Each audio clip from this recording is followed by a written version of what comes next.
بسم الله الرحمن الرحیم. السلام علیکم زما ګران خواږه ملګرو. مهم انفارمیشن اپډیټ مخې ته راغلی دي چې هغه تاسو سره په دې وخت نوښته ټیم کې تراو ټیم کې تاسو سره شیر کوو. مونږ چې تاسو هم لږ خبر شي د اخر کار افغان حکومت هم لږ د اوس کډوالو په سر درد وخوړل شو یا تهدید ججونو وجه یا د دغه غم لوجه خو بل طرف ته ډیر مهم څه اطلاعات زره تر مخې راغلي هم تاسو سره شیر کوم چې دی وخت کې د افغان سفیر چې کوم اسلام آباد کې وی سردار احمد ثاقب هغه په کابل سفر باندې دی او التا کابل کې چې کوم افغان حکومت ته هغه اهم چارواکو سره لید کته کړی دي او زره تر مخې په کې د پاکستان حواله سره ریپورت هم تفصیلی بریفینګ ورکړی دی چې دی وخت کې صورتحال دی او په دی وخت کې د افغان کډوالو ډیټا څومره ده او په د وخت کې افغان کډوال کم مشکلو سره مخ شوي دي، خاص کر هغه چې کم دلته سلويخ 500 کارونه دي دلته کې لوی شوي دي، ودونه یې کړي دي، بچي لوی شوي دي. نو په دې حواله سره ډیر تفصیلی غور شوی دی او دا اهم اطلاعات راغلي دي چې اوس افغان حکومت چې کوم په دې حواله سره باقاعده توګه یو خو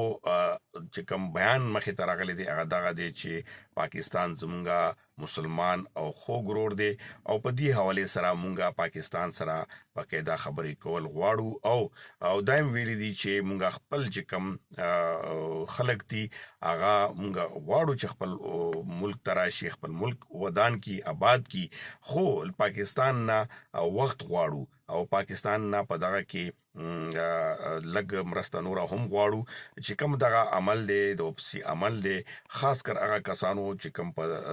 500 کالونه دي نو هغو دپاره د طریقه کار نظریه ثاني وکړی شي. نو اوس څنګه تاسو ته مخکې مونږ خبرونه درته درکړي وو چې یو د شم نیټه چې کومه ده لکه 20 ورځې پاتې شوي دا ډېر مشکله غوندې ښکاري چې دا وشي. نو اوس امید دغه پیدا شوی دی دغه خبر سره چې اوس افغان سفیر واپس راشي، یقینا چې التنبه اطلاع دلته اهم چارواکو ته چې کوم سټیک هولډر دی پاکستان دی وخت کې پاکستان موجوده چې کوم صورتحال دی په حواله سره به باقاعده هغه پیغام هم کوي او زرا یو بل خبره هم سره چې کوم نږدې هغه کسانو څنګه خبرې اترې شوې دي بیا پاکستان چې کوم دلته کې د خارجه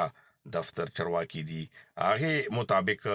دا وخت چې کوم دا سفیر چې تللی دی هغه مخکې پاکستان اهم چرواکو سره ملاقاتونه کړي دي. امکان ظاهریږي چې پاکستان چې کوم سټیک هولډر دي اهم چرواکی دي هغه طالبان حکومت ته اهم پیغام هم رسولی وي چې دغه شخړه چې کومه ده کوم په طریقې سره حل کیدی شي او بل طرف ته په دغه کې چې کوم خارجه دفتر زرای دي او دا ویلیو چې پاکستان طرف نه د یو خبره خور کې واضح هوا چې دی واپسی عمل وکړو، خو کا چیرې افغان حکومت مونږ سره په کوم خبرو باندې رضا شي یا کوم مصلحت پیدا شي نو بیا وخت ورکولی شي، یو طریقه کار ټاکلی شي، یو بل نظریه ثاني ورته کولی شي دي چې یو لکه دغه کې چې کوم کسان جنون دي، ودونه شوي دي یا نور داسې دلته کاروبارونه دي، صحیح خلک دي چې یو طریقه کار واضح شي د پیور کارت سټیزن کارت ته عملی هغه ورکړی شي. نو په دغه صورتحال باندې ټولې خبرې تفصیلي شوي دي. اوس الله دې وکړي چې سفیر کابل نه ښه پیغام راوړي. بل طرف ته تاسو ولیدل د جرګې صورتحال چې کوم تورخم باندې جرګې صورتحالو نو وړو ماشومانو په شانتې نرزګیانې چې اوس واپس ته کابل نه کوم پیغام راوړو نو چې کله د پاکستان جرګې مار کې لږ چینجنګ راغلو نو په هغه باندې خفګان ظاهر کړه، بیا واپسي عمل شروع کړو. نو دغه شانتې نوي په کار سنجیدګۍ سره دغه خبرې اترې کول پکار دي څو پورې چې خبرې اترې نوي شوي دواړو هیوادونو ترمنځ نو یقینا چې دا مشکل عام ولس ته پیدا کیږي. نو اوس دا ډېره ښه خبر ده چې افغان حکومت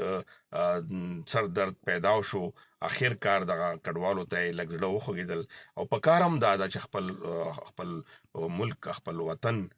خلک دي چې هر چېرته وي چې هغې غم کوي د سفارتخانې په بل ځای کې سفارتکاري دغه همدغه نشاندهي کوي چې که هغه هر ملک وي هغه وطن کس هغه خیال وساتلی شي. نو موږ امید لرو چې مخکې به هم ښه خبرونه راځي.